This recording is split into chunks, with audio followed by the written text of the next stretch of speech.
I don't know about you, but I'm pretty sure that was a Bigfoot. Let me tell you a story.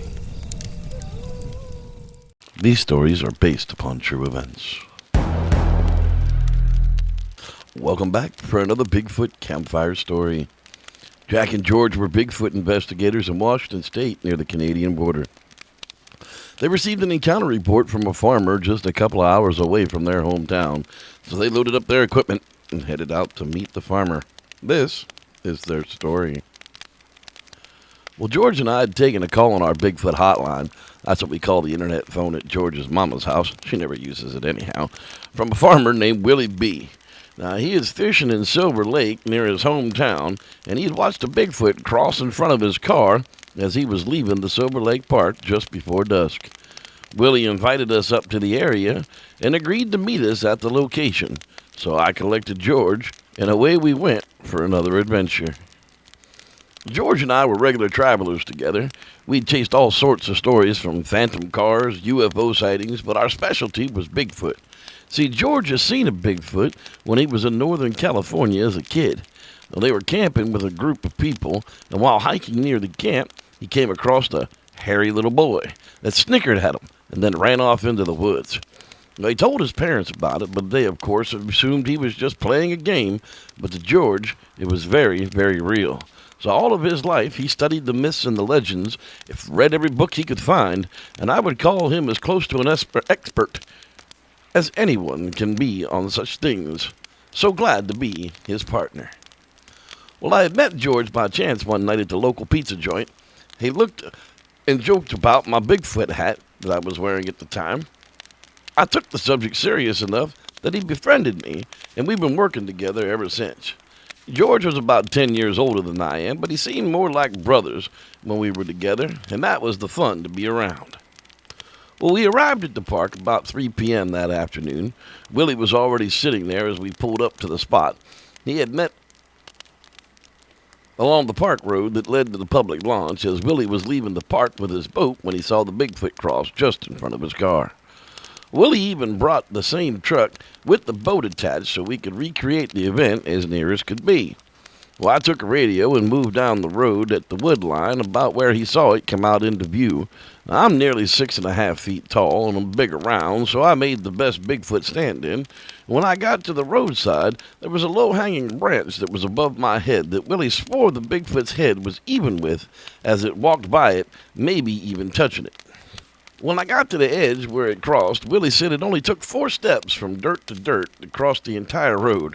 But when I tried, it nearly took 7 or even 8 steps to accomplish it. That must have been a very big creature for sure. We scoured the area for hours looking for any tracks, but weeks had already passed since the time of the sighting had happened and our arrival. But we put up a game cam on either side of the road just in case it repeated this crossing often. We'd asked Willie where he would suggest that we camp for the week to do some night investigations, and without disrupting humans for the most part, and the only suggestion he had was Bad Mountain. Yes, the place with all the stories about missing people and trackers and others being terrorized by creatures of the night. Willie even had an old logging road map with a trail marked on us for us to get to the place people swear the Bigfoot live. Could this be true? A man with a map to the home of Bigfoot, and he's willing to give it to us?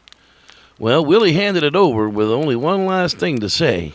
He said, no matter what happens up there, know this, they'll kill you if they find you first. So don't go lightly. And no matter what you do, don't ever contact me again. And with that, Willie B. got back in his truck, and he drove off. Well, that was something to consider. Was this going to be dangerous? Many miles up an unknown logging road, conditions unknown, the chance of success being very low, yet the fear of danger or injury is very high. Yeah, that's the kind of adventure we want. We found a local KOA to set up for the night, and we found the camp host and asked for stories about Bad Mountain, and we were treated to all kind of tales of everything from mystery lights to alien abductions to a creature we wanted, Bigfoot. He told us a story of a hiker that was killed and ripped to pieces not more than 2 years before. They hadn't found the body for nearly 6 months. Of course, there was no way those stories could be true. The next morning, George and I packed up and we headed for Bad Mountain. It seemed like we drove for 8 hours at 15 miles per hour and banging switchbacks. We really hadn't gone anywhere but up and over, but it was such a long time to get there, we decided to set up camp right where the host had shown us on the map, where they found that Bigfoot slain hiker. Well, we set up the cowboy tent this time as it was going to be very cold up here, and after that 2-hour ordeal, it was time to eat. So I broke out the grill, and we cooked up over the fire. I had to admit, this type of place was spooky. We were in the shadow of the peak, and there was a small spring up on the hill, the kind of place that if something happened to you, no one would find you for weeks, if not months, like that poor hiker. Well, we moved the fire into the wood stove in the tent, and we got warming everything up for the night, and we put all the food back inside the truck box and settled in for some sleep about 8 p.m. At about 11:30, I got up to use the bathroom, and I noticed it was very quiet.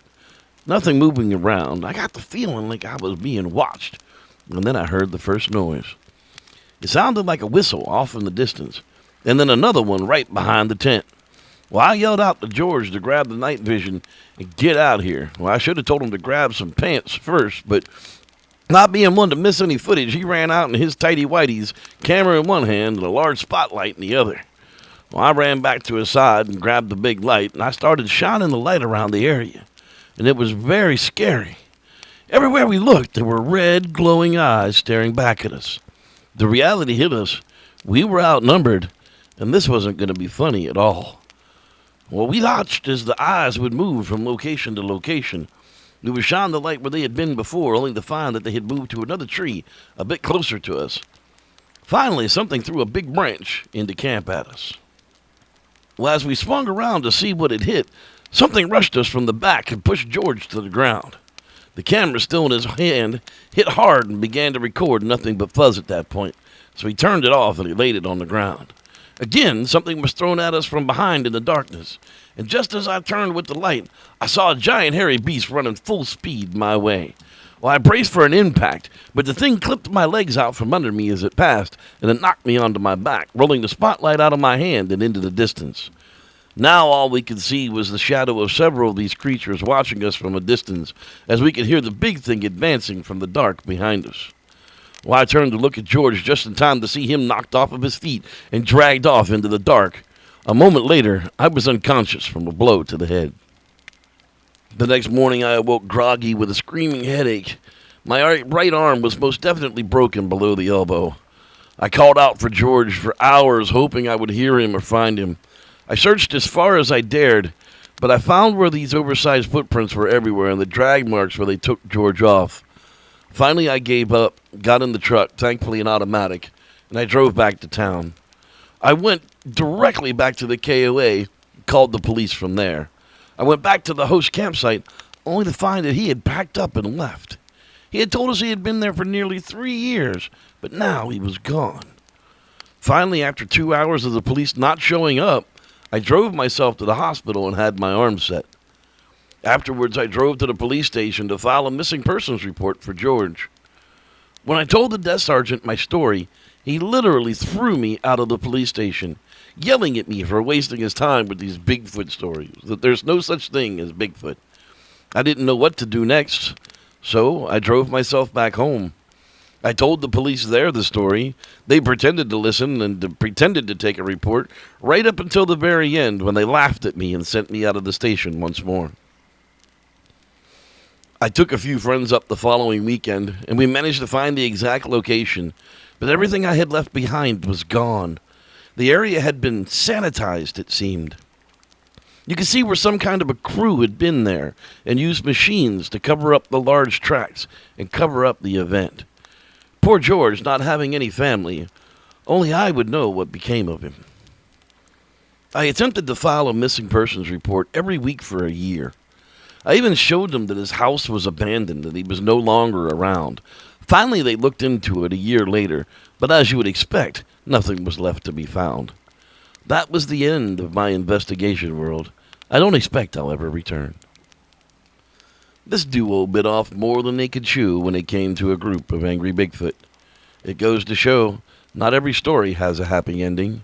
Poor George was never found. Thanks for listening. I'm Reverend Jeff, and may the Squatch be with you.